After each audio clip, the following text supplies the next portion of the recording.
Greetings ladies and gentlemen, this is slicedlime and I'm here with another bit of talky video thing. Call it a rant if you will. This is going to be a two-part thing. I'm going to do one part today and another part tomorrow. And it's going to be about the future of Minecraft as I see it, like my opinions about it. It's going to be about recent news, but it's not going to be the recent news. It's going to be my opinions about it. So much of this is stuff that I've been wanting to make videos about it for a long time. Going all the way back to when I still did my Sunday design rant. Some of the stuff should have been in one of those, but then I discontinued that series and it never made it.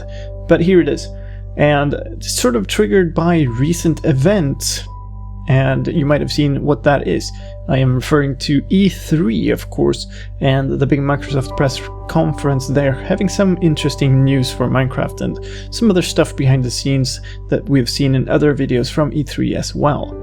This thing isn't going to be answering questions, this is going to be posing questions, and I hope you can join in, speculating and pitching in your ideas about what you think and what this piece of news means for Minecraft and for the Minecraft community.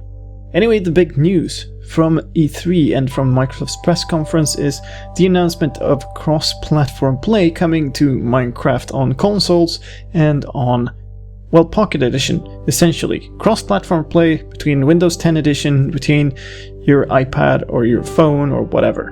And of course this also goes for the Windows 10 Edition, which is basically, as you might know, the Pocket Edition but ported over to PC. So this is a pretty big deal and I'm happy because I've always found the kind of artificial limitations on who you can play with by platform to be a very, very bad thing, so I'm all for cross-platform play.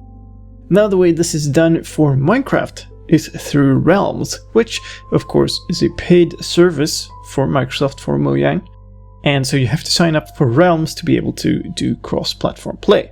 Now the thing is that I find very interesting is that I've been doing cross-platform play in Minecraft for a long time. That is cross-platform play through the Java edition, the original Minecraft edition that I've been playing on PC, I've been playing on Mac, and I've even played on Linux at some point, I believe. Now there are a lot of things you can say about Java as a development language for games, and we'll get back and say more about that in just a little bit. But one thing it does have going for it is it's platform independent. If you make something in Java, you can generally run that in pretty much any computer environment. Now the thing with this is it uses cross-platform play through a freely available server executable. So you can run your own server or you can rent one through an independent provider, or you can of course rent a realm from Mojang directly. Now here we have to stop and talk a bit about the Java edition versus the Pocket edition obviously, but essentially the history of this is they took something with a free cross-platform play functionality and then they remade it into something different, an incompatible version, and now they announced cross-platform play is a big feature, but only with the new edition.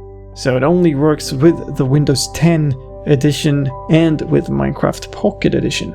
So let's talk history for a bit here. Now, as I am a game developer myself, I understand perfectly well that Java as a choice for a game development language is a terrible choice.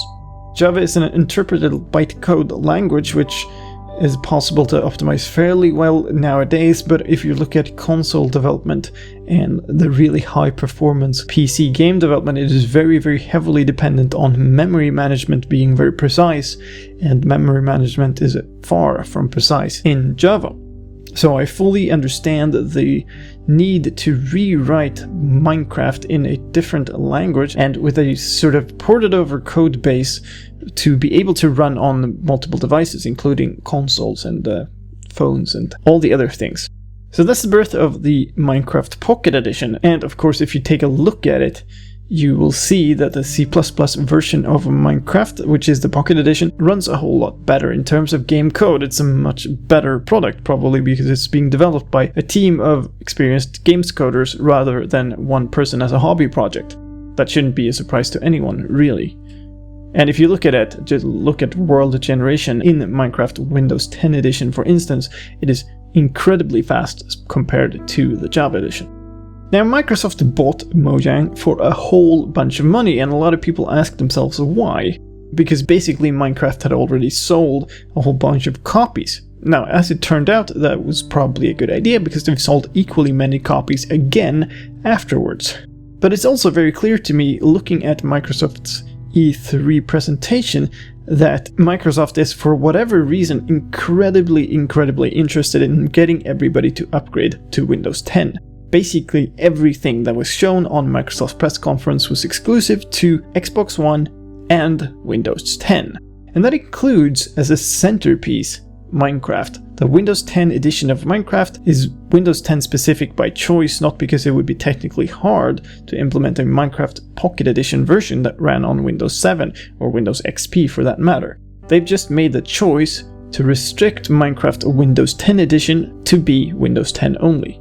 And looking at things in the grander context of Microsoft's strategy, that appears to be a very core thing. They really want everybody to upgrade to Windows 10.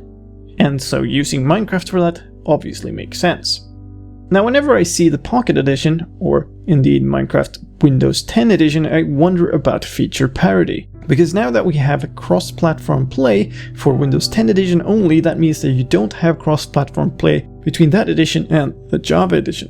And this, of course, goes back to the fact that they promised to bring the two versions up to feature parity. And what that means is they support the same things, they basically become the same game, but two different editions of the same game. So right before E3 they launched Pocket Edition version 0.15, I believe, which is called the Friendly Update, which introduces top modern stuff like pistons, which were created in 2011 in the Java version.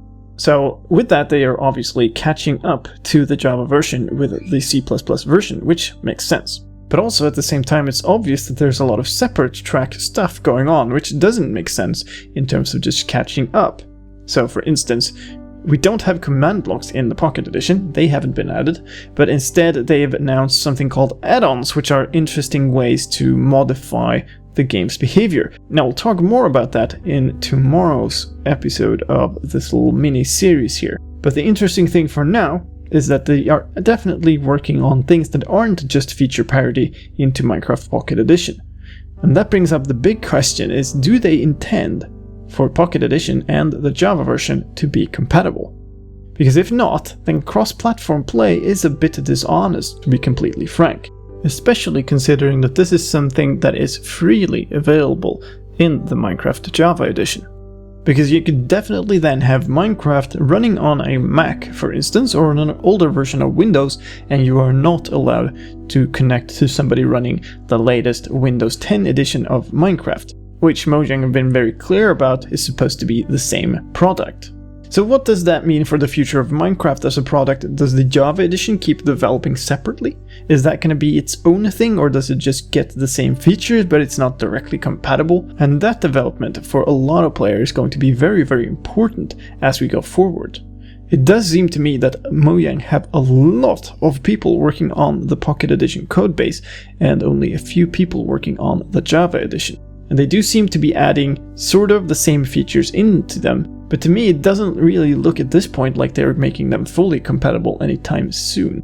And that, of course, brings up the question of what the differences are between Minecraft Pocket Edition and Minecraft, just the basic edition.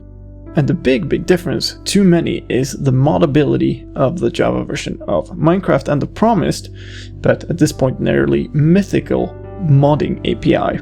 And that brings us into what we're going to talk about next time. Tomorrow we're going to go into the modding API and the add-on feature that was announced at E3, and we're going to talk about the things that I was thinking about before as a Sunday Design Rant, which is, what is a potential future modding API for Minecraft and how does it fit into all of these things, this development of two separate Minecraft versions that they seem to be having in mind over at Mojang.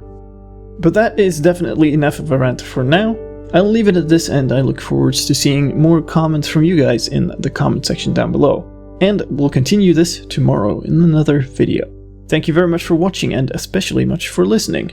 This is slicedlime, and I'll see you next time. Take care, bye bye.